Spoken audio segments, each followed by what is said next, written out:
तेरे हौसलों के वार से रुकावट की दीवार जरूर गिरेगी। देख लेना एक दिन तुम्हें सफलता जरूर मिलेगी। देख लेना एक दिन तुम्हें सफलता जरूर मिलेगी। हेलो दोस्तों, कहानी के सीरीज में आपका स्वागत है। हाजिर हूँ एक और नई कहानी के साथ। अमित एक मध्यम वर्गीय परिवार का लड़का था। वह बचपन से ही बड़ा आज्ञाकारी और मेहनती छात्र था, लेकिन जब से उसने कॉलेज में दाखिला लिया था उसका व्यवहार बदलने लगा था। अब ना वो पहले की तरह मेहनत करता और वह ना ही अपने माँ बाप की सुनता। यहाँ तक कि वह घर वालों से झूठ बोलकर पैसे भी ले लेता था। उसका बदला हुआ आचरण सभी के लिए चिंता का विषय बना हुआ था।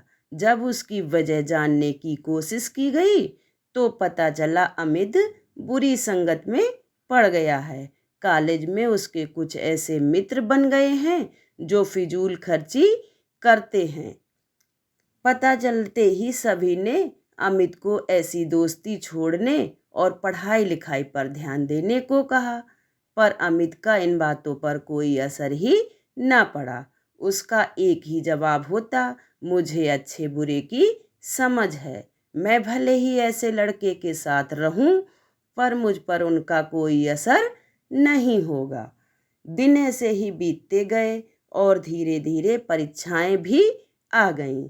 अमित ने परीक्षा से ठीक पहले कुछ मेहनत की, पर वह पर्याप्त न थी। वह एक विषय में फेल हो गया।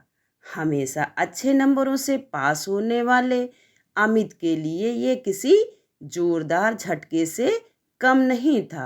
वह बिल्कुल टूट सा गया। अब ना तो वह घर से निकलता और वह ना किसी से बात करता। बस दिन रात अपने कमरे में पड़े कुछ सोचता रहता। उसकी यह स्थिति देख परिजन बड़े चिंतित हुए। सभी ने उसे पिछला रिजल्ट भूल आगे मेहनत करने की सलाह दी, पर अमित को तो मानो सांप सूंघ चुका था। फेल होने के दुख से वह उबर नहीं पा रहा था।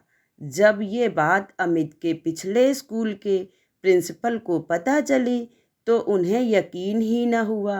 अमित उनके प्रिय छात्रों में से एक था और उसकी यह स्थिति जान उन्हें बहुत दुख हुआ। उन्होंने निश्चय किया कि वो अमित को इस स्थिति से जरूर निकालेंगे। इसी प्रयोजन से उन्होंने एक दिन अमित को अपने घर बुलाया। प्रिंसिपल साहब बाहर बैठे अंगीठी ताप रहे थे। अमित उनके बगल में बैठ गया। अमित बिल्कुल चुपचाप था और प्रिंसिपल साहब भी कुछ नहीं बोल रहे थे। 10-15 मिनट ऐसे ही बीत गए, पर किसी ने एक शब्द भी न बोला। फिर अचानक प्रिंसिपल साहब उठे और उन्होंने चिमटे से कोयले के एक धधकते टुकड़े को निकाल मिट्टी में डाल दिया। वह टुकड़ा कुछ देर तो गर्मी देता रहा, पर अंततः ठंडा पड़ चुका था। यह देख अमित कुछ उत्सुक हुआ और बोला, प्रिंसिपल साहब, आपने इस टुकड़े को मिट्टी में क्यों डाल दिया? ऐसे तो वो बेकार हो जाएगा। अगर आप इसे अंगीठी में ही रहने देते तो अन्य टुकड़ों के तरह वह भी गर्मी देने में काम आता। प्रिंसिपल साहब मुस्कुराए और बोले, बेटा, कुछ देर अंगीठी में बाहर रहने से वो टुकड़ा बेकार नहीं हुआ। लो, मैं इसे दोबारा अंगीठी में डाल देता हूँ। और ऐसा करते हुए उन्होंने टुकड़ा अंगीठी में डाल दिया। अंगीठी में जाते ही वह टुकड़ा वापस से जलने लगा और पुनः गर्मी प्रदान करने लगा। कुछ समझे अमित?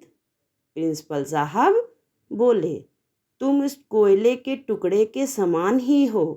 पहले जब तुम अच्छी संगत में रहते थे, मेहनत करते थे, माता पिता का कहना मानते थे, तो अच्छे नंबरों से पास होते थे। पर जैसे वो टुकड़ा कुछ देर के लिए मिट्टी में चला गया और बुझ गया, तुम भी गलत संगत में पड़ गए और परिणाम स्वरूप फेल हो गए।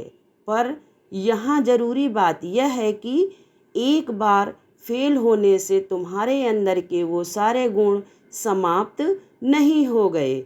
जैसे कोयले का वो टुकड़ा कुछ देर मिट्टी में पड़े होने के बावजूद बेकार नहीं हुआ और अंगीठी में वापस डालने पर धधक कर जल उठा।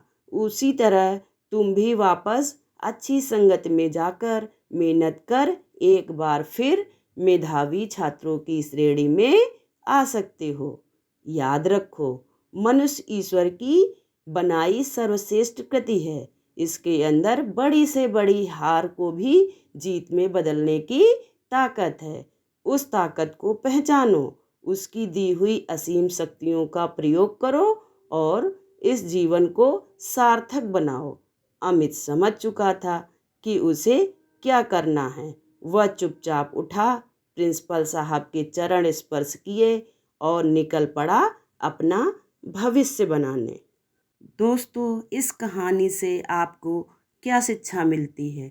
कमेंट बॉक्स में कमेंट करके बताइए। दोस्तों, कहानी अच्छी लगी हो तो चैनल को लाइक एवं सब्सक्राइब करें। धन्यवाद दोस्तों, मिलते हैं एक और नई कहानी के साथ।